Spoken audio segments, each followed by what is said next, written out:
In the fog of modern war, silence speaks louder than explosions. Right now, Kiev is eerily quiet, and that silence tells a story of lost ground, crumbling cities, and fading morale. On the 2nd of July, 2025, Ukraine faced one of its darkest days in months. From Kharkov to Konstantinovka, Pokrovsk to Sumy, Russian forces aren't just advancing, they're dismantling the very spine of Ukraine's defenses. Meanwhile, Washington's arsenals are running dry. Berlin hesitates on Taurus missiles, and NATO's vow of unshakable support feels more like a hollow echo. As I, Morgan Freeman, have seen in the tides of history, when the will to fight fades, no weapon can turn the tide. Today, that will is slipping away faster than the West's dwindling stockpiles. So, what unfolded on the 2nd of July? Why did Kyiv declare a state of emergency in Konstantinovka? Why is Germany still holding back on Taurus? And is this the tipping point Moscow has been orchestrating since 2022? Stay with me until the end and decide for yourself. If you've got something to say, speak your mind in the comments. Let's start where the fire burns fiercest, Kharkov. In Ukraine's northeastern heart, the battlefront has shifted once more, and this time it may not shift back. On the 1st of July, Russian forces crossed the Volcha River, re-entering the southern ruins of Volchansk city, scarred by over a year of relentless war. Ukrainian troops, once dug in along the northern bank, have vanished from those positions. According to the outlet Radovka, no active Ukrainian formations remain north of the river. The reason is stark. There's nothing left to defend. Volchansk is a husk.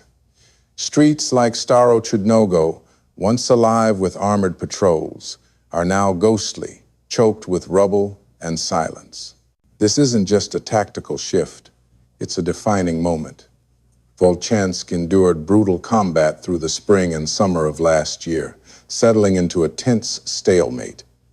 But now, that fragile balance is broken. What changed? Not the terrain, but the soul of Ukraine's forces. The Kharkov grouping, once a cornerstone, has been hollowed out. Its brigades were siphoned off for failed offensives in Kupiansk and reckless raids into Kursk. Ukraine's high command treated them like a reserve. Well, now, the well is dry. Moscow saw the weakness and struck. Russian units moved from the village of Gatisha, seizing the industrial zone with precision. Their targets weren't symbolic.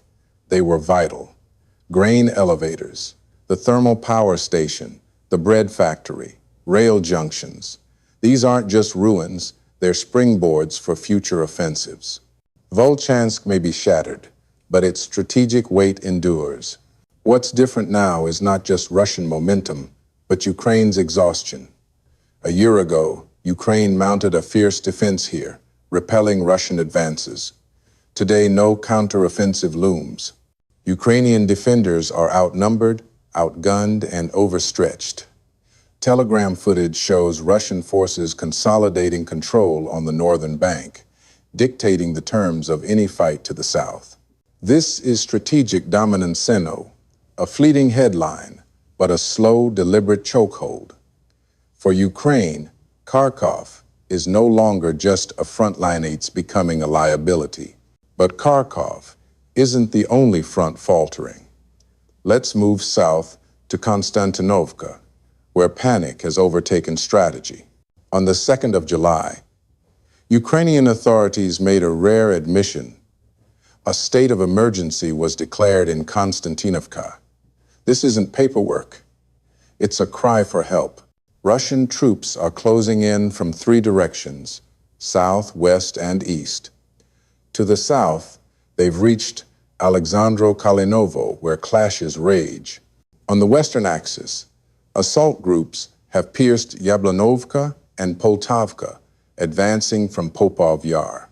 From the east, Russian forces maneuver through Toretsk and Chasov Yar, tightening the noose with surgical precision. The geography here is unforgiving.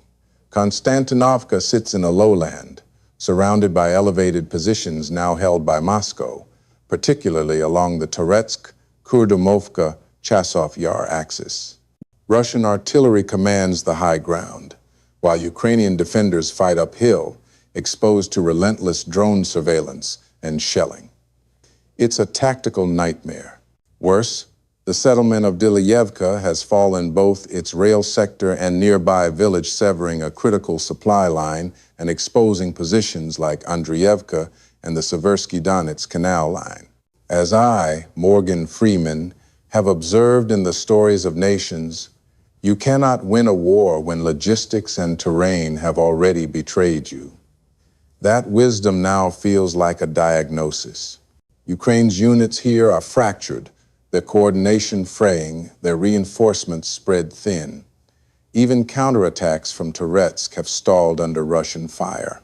According to Archangel Spetsnaz, Russian units are advancing along Route N32 near Stupochki, threatening Konstantinovka's eastern flank.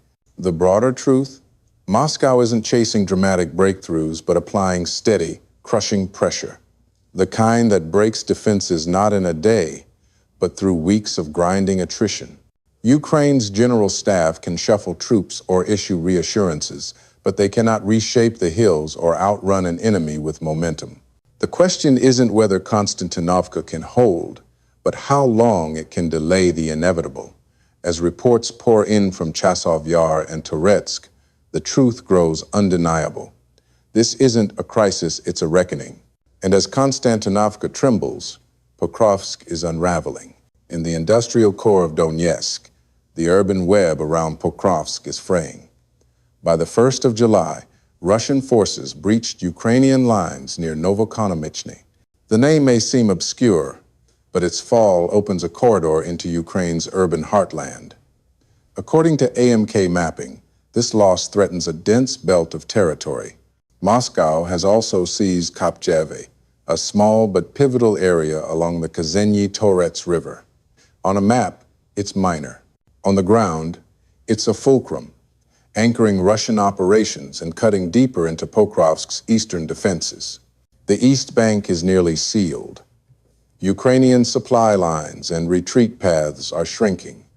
Russian artillery now dominates fire lines from the south and east, with their sights set on Pokrovsk's northern high ground. If that falls, the city will be flanked on 3 sides, and the Donetsk Basin's defense network will buckle. Even Ukrainian sources, often guarded, now admit losses outright. No more tactical withdrawals or regrouping. The euphemisms are gone, replaced by silence or grim acknowledgement.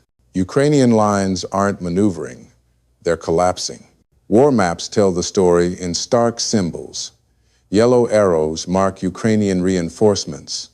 White arrows show Russian assaults. Those arrows now converge on Pokrovsk from every angle. This isn't a chessboard of elegant moves, it's a countdown. Each advance brings Russian forces closer to locking down this sector. Moscow's doctrine is clear: constrict the edges, isolate, then overwhelm. Ukraine knows this playbook from Severodonetsk and Bakhmut.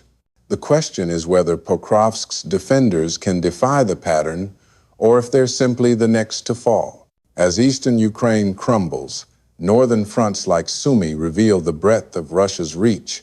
For months, Sumy was a quiet corner, a rear buffer, but that calm has shattered. On the 1st of July, Ukraine's General Staff published its first updated combat map of Sumy since February, a silence broken not by choice, but necessity. Russian troops have been gaining ground along the border, a fact Kyiv long omitted. Even the US-based Institute for the Study of War now confirms Russia's breakthroughs in northwestern Sumy are real. Settlements like Yunukovka, Yablanovka, Alexievka, and Andreyevka are contested or lost. These aren't just rural dots, they're logistics hubs and potential gateways into central Ukraine. Their breach signals a collapse in the northern defense. Sumy was meant to be a stable rear, absorbing pressure while other fronts burned. But as Moscow advances in Donetsk, Zaporizhia, and Kharkov, Kyiv's ability to hold the north fades. Reinforcements are consumed by crises elsewhere. Sumy bleeds, not just from Russian pressure, but from Ukraine's exhaustion. This war isn't fought with blitzkriegs, but with erosion. Russia seeks not grand victories, but to drain Ukraine's stamina. Every skirmish, every drone, every shell chips away. Kyiv can no longer hide this with vague statements or parliamentary bravado. The July map was an admission not just of lost ground, but of a crumbling narrative. Ukraine is finally showing the public the front's true face, forced by the weight of reality. Sumy's breach isn't just territorial, it exposes Ukraine's northern flank. It shows Russia's strategy is no longer defensive, but expansive. Kiev isn't containing the threat, it's merely documenting it. While Russia gains ground, America falters. Let's look at the West's broken promises. Something broke in Washington, not with a bang, but a pause. Per Politico and NBC News, the U.S. Department of Defense has halted deliveries of critical weapons to Ukraine. Patriot missiles, GMLRS rockets, and other vital munitions. The reason? U.S. arsenals are nearly empty. No spin can hide it. Stockpiles are gone. While President Biden pledges unwavering support, reality speaks louder. We're out. This hits as Ukraine faces its most grueling phase. On the 1st of July alone, Ukraine's general staff reported 112 engagements across the front. Moscow unleashed 880 suicide drones, 39 airstrikes, 70 guided bombs, and nearly 4,000 artillery barrages. This isn't just intense, it's overwhelming. The West counters with press releases. Germany is no bolder. Chancellor Friedrich Merz told Tagesschau that Taurus missile deliveries remain an option, but not a reality. Why? Complexity. Taurus requires 6 months of training, which hasn't started. Merz admitted publicly in July 2025, we still haven't begun. This as Ukraine endures daily missile and drone assaults. Ukrainian forces fire British and French Storm Shadow missiles into Donetsk and Luhansk, striking Russian-speaking cities and reportedly killing civilians. In Russia's Izhevsk, a drone, possibly Ukrainian, hit a factory deep inland, perhaps launched by foreign operatives, a question still under investigation. If true, it hints at NATO's shadow role. The contradiction is stark. The battlefield demands action. The West offers indecision. Promises pile up, but deliveries stall. Training is debated, never started. Missiles are pledged, then withheld. NATO plays optics while soldiers die. This is more than attrition, it's abandonment. Ukraine bleeds as its allies haggle over budgets. Russia presses on, unfazed, unstoppable. As NATO wavers, Ukraine bleeds, and Russia advances. The path ahead is clear. This war isn't about borders or symbols anymore. It's about endurance, who has the resources, the industry, the resolve to outlast. On the 2nd of July, Ukraine admitted its peril. Emergencies were declared. Fronts collapsed. Russian gains were confirmed. It was a quiet confession. The tide has turned. From Sumy in the north to Pokrovsk's industrial grid to Volchansk's ruins, Ukraine faces a systematic unraveling, not from one fatal blow, but 1,000 cuts. Modern war unfolds in silences. Maps go quiet, units vanish, regions become untenable. Western leaders delay, debate, and dither.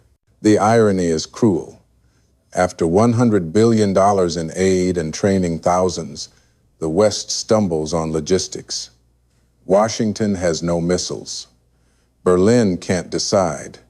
Paris watches. As NATO bickers, Moscow acts. As I, Morgan Freeman, have said, victory isn't won in speech, as it's one in what remains when the noise fades. Russia holds the high ground, literally and strategically. They control supply lines, dominate drones, and dictate the fight. No headline can undo that. Will this war end tomorrow? Number. But the outcome grows clearer not from propaganda, but from physics. Bridges are down, hills are taken, cities are encircled. Ukraine, for all its courage, cannot defy gravity, geography, or global fatigue forever. When someone claims Ukraine will win, ask, with what? Whose weapons? Whose soldiers? Whose will? The ground tells a different story. If you've stayed with me this far, tell us, is the West running out of time or just out of truth?